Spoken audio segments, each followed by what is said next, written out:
किसी गांव में एक बूढ़ा व्यक्ति अपने बेटे और बहू के साथ रहता था। परिवार सुखी संपन्न था, किसी तरह की कोई परेशानी नहीं थी।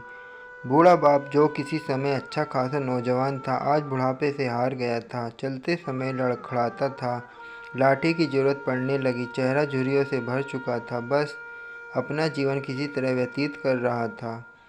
घर में एक चीज़ अच्छी थी कि शाम को खाना खाते समय पूरा परिवार एक साथ टेबल पर बैठकर खाना खाता था। एक दिन ऐसे ही शाम को जब सारे खाना खाने बैठे, बेटा ऑफिस से आया था, भूख ज़्यादा थी, सो जल्दी से खाना खाने बैठ गया और साथ में बहू और उसका बेटा भी खाने लगे। बूढ़े हाथ जैसे ही थाली उठाने को हुए, थाली हाथ से छिटक गई, थोड़ी दाल टेबल पर गिर गई। बहू बेटे ने घृणा दृष्टि से पिता की ओर देखा और फिर से अपना खाना खाने में लग गए।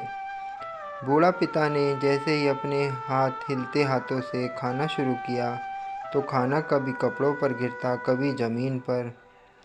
बहू चिढ़ते हुए कहा, हे राम, कितनी गंदी तरह से खाते हैं, मन करता है कि इनकी थाली किसी अलग कोने में लगवा देते हैं।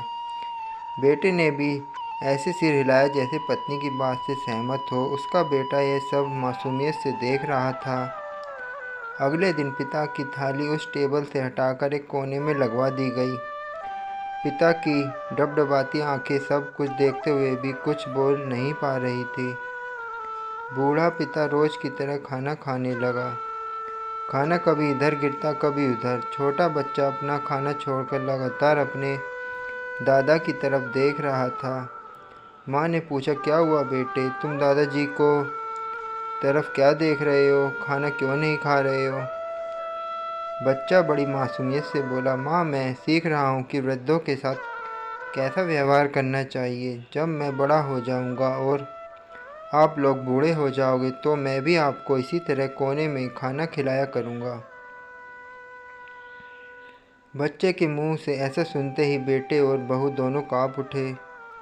शायद बच्चों की बात उनके मन में बैठ गई थी, क्योंकि बच्चे ने मासूमियत के साथ एक बड़ा सबक दोनों को सिखा दिया था।